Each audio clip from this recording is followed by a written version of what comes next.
इस समय की सबसे बड़ी न्यूज भारत, ग्रीस और टर्की को लेकर आ रही है। और ये न्यूज अपडेट टर्की जो भारत के अंदरूनी मामलों और खासकर कश्मीर मुद्दे में जो दखल देता है, पाकिस्तान का साथ देता है, उसके खिलाफ अब जो भारत ने कार्रवाई की है उससे संबंधित है। इस वीडियो में हम डिस्कस करेंगे कि जो ग्रीस की सरकार पिछले काफी लंबे समय से भारत की सेना की मदद मांग रही थी, उसको भारत ने सुन लिया है और अब भारत ने टर्की की छाती के ऊपर ही इंडियन नेवी के वॉरशिप्स को चढ़ा दिया है, वो भी भारत की सबसे घातक ब्रह्मोस सुपरसोनिक क्रूज मिसाइल के साथ। इसके साथ ही हम ये भी चर्चा करेंगे कि किस तरह से आज की डेट में भारतीय नेवी अब टर्की के बॉर्डर तक जा पहुंची है और इस तरह का स्टेप आज तक भारत ने टर्की के खिलाफ इतिहास में कभी नहीं उठाया था। और जो कदम इस समय भारत की नेवी उठा रही है, वो कल को टर्की और ग्रीस के बीच अगर कोई युद्ध स्टार्ट होता है तो उसमें टर्की के लॉस का, यानी कि टर्की के हार का बहुत ही बड़ा कारण बन सकती है। लेकिन ये सब डिस्कस करने से पहले अगर आपको इन दिनों YouTube के ऊपर हमारी सभी वीडियोस की नोटिफिकेशन नहीं मिल पा रही है तो हमने आपके लिए एक टेलीग्राम ग्रुप की शुरुआत की है, जिसका लिंक इस वीडियो की डिस्क्रिप्शन में है,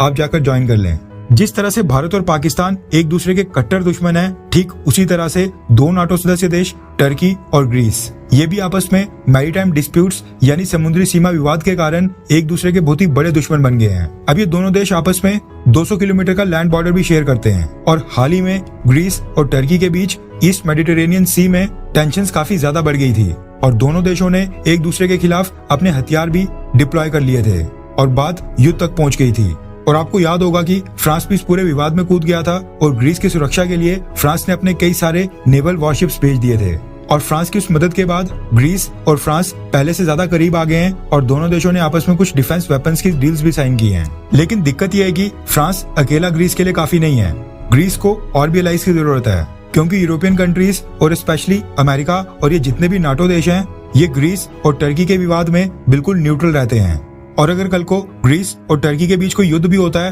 तो इनमें से कोई भी देश किसी की भी मदद नहीं करेगा, क्योंकि ये दोनों ही नाटो कंट्रीज हैं। ऐसे में ना ही कोई वेस्टर्न देश दखल देगा और ना ही कोई नाटो का देश। ऐसे में ग्रीस को मदद की जरूरत थी एक ऐसे देश की जो नाटो के बाहर हो, और वो देश बन गया भारत। आपको याद होगा टर्की और पाकिस्तान ये दोनों मिलकर भारत को कश्मीर मुद्दे के ऊपर लगातार घेरते रहते हैं और यूनाइटेड नेशंस के मंचों के ऊपर जाकर इस मुद्दे को लगातार उठाते रहते हैं। और पिछले कुछ सालों से टर्की और पाकिस्तान, इन दोनों देशों की सेनाएं आपस में मिलकर कई सारे युद्ध अभ्यास करती हैं और कई तरह की नेवल एक्सरसाइजेज करती हैं। ऐसे में ग्रीस ने सोचा कि अगर टर्की पाकिस्तान के साथ मिलकर ईस्ट मेडिटेरेनियन सी में वहां पर कई तरह की नेवल एक्सरसाइजेज करता है, तो क्यों ना ग्रीस भारत की सेना और भारत की नेवी को इन्वाइट करके भारत के साथ अपनी डिफेंस कॉपरेशन को और भी मजबूत करे, यानी टर्की प्लस पाकिस्तान के खिलाफ ग्रीस प्लस इंडिया। अब स्टार्टिंग में तो भारत की सरकार भारतीय सेना को ग्रीस में किसी भी तरह की मिलिट्री एक्सरसाइजेज करने के लिए नहीं भेज रही थी, लेकिन जब टर्की की तरफ से लगातार कश्मीर मुद्दे में दखल दिया जाने लगा, उसके बाद भारत की सरकार ने ग्रीस में अपने नेवल शिप्स, फ्रिगेट्स और डिस्ट्रॉयर्स को भेजना स्टार्ट कर दिया और अब भारत और ग्रीस की नेवी के बीच कॉपरेशन लगातार बढ़ रही है। लेकिन जो इस बार कदम उठाया गया है वो टर्की के खिलाफ अब तक का सबसे बड़ा कदम माना जाएगा, क्योंकि भारत ने इस बार न सिर्फ मदद भेजी है बल्कि टर्की की इंटरनेशनल मैरीटाइम बाउंड्री के पास अपना नेवल शिप तक भेज दिया है। सबसे पहले आपकी स्क्रीन के ऊपर एक मैप आ रहा है जिसमें टर्की और ग्रीस के साथ साथ इन दोनों देशों की मैरीटाइम बाउंड्री भी दिख रही है और आसपास का रीजन भी दिख रहा है। मैप में आप देख रहे होंगे कि टर्की और ग्रीस के बीच में अजियान सी है और यहाँ पर कई सारे आइलैंड भी हैं और इस रीजन में territorial waters, national air space, यानी इन आइलैंड्स के ऊपर जो भी एयर स्पेस है उसके कंट्रोल को लेकर और इस रीजन में एक्सक्लूसिव इकोनॉमिक जोन, इन चीजों को लेकर आज भी टर्की और ग्रीस ये आपस में लड़ते रहते हैं और इनके बीच काफी लंबे समय से डिस्प्यूट्स चल रहे हैं। अब यहाँ पर ग्रीस क्लेम करता है कि उसका ज्यादा एरिया बनता है, जबकि टर्की कहता है कि उसका ज्यादा एरिया बनता है और इसी रीजन को लेकर दोनों देश आपस में कई दशकों से लड़ रहे हैं। और ये वाला रीजन बहुत ही इम्पोर्टेंट है क्योंकि यहाँ पर कई सारे आइलैंड्स हैं जिनके ऊपर ग्रीस और टर्की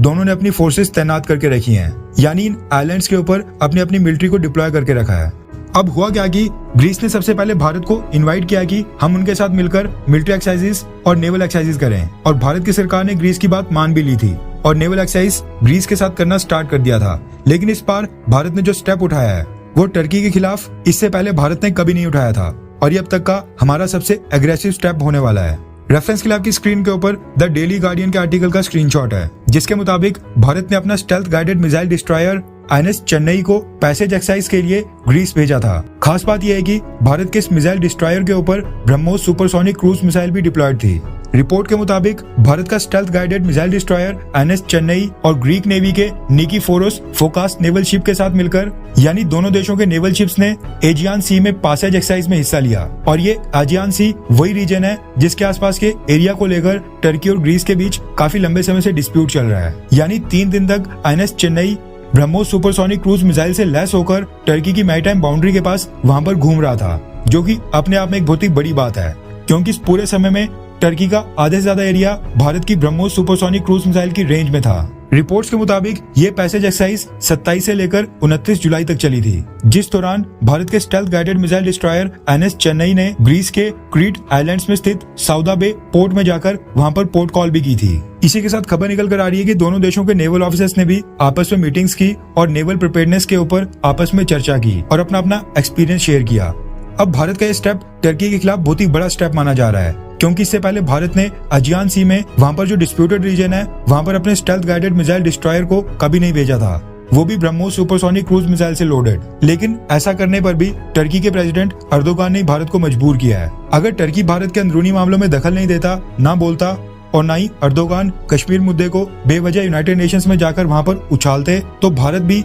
ग्रीस की मदद कभी नहीं करता। भारत ने तो एक अच्छा जेस्चर दिखाने के लिए अपनी आर्मी तक टर्की में अर्थक्वेक के समय वहां पर डिप्लॉय कर दी थी और कई टन ह्यूमैनिटेरियन एड टर्की के लोगों के लिए भेजी थी। लेकिन उसके बाद भी अर्दोगान ने क्या किया कि जब उसके बाद यूनाइटेड नेशन जनरल असेंबली का अगला सेशन हुआ, वहां पर मंच के ऊपर जाकर एक बार फिर कश्मीर मुद्दे के ऊपर भारत को टारगेट कर लिया। ऐसे में इस तरह के स्टेप और ग्रीस के साथ जो हमारी डिफेंस कोऑपरेशन है उसको बढ़ाना एक तरह से भारत की भी मजबूरी है, ताकि टर्की को एक साफ मैसेज आएगी अगर टर्की भारत के स्ट्रेटेजिक इंटरेस्टों के खिलाफ जाएगा तो भारत की सरकार और भारत भी ऐसा करने से कभी नहीं चूकेगा। वैसे तो ये बहुत ही हाइपोथेटिकल क्वेश्चन है, लेकिन फिर भी आपको क्या लगता है कि अगर इन केस ग्रीस भारत से BrahMos supersonic cruise missile purchase करना चाहता है तो क्या हमें ग्रीस को ब्रह्मोस सुपरसोनिक क्रूज मिसाइल बेचनी चाहिए? हाँ या फिर ना? ये टर्की के खिलाफ बहुत ही बड़ा स्टेप हो जाएगा। इसके ऊपर आपकी क्या राय है? नीचे कमेंट करके अपनी राय जरूर बताएं।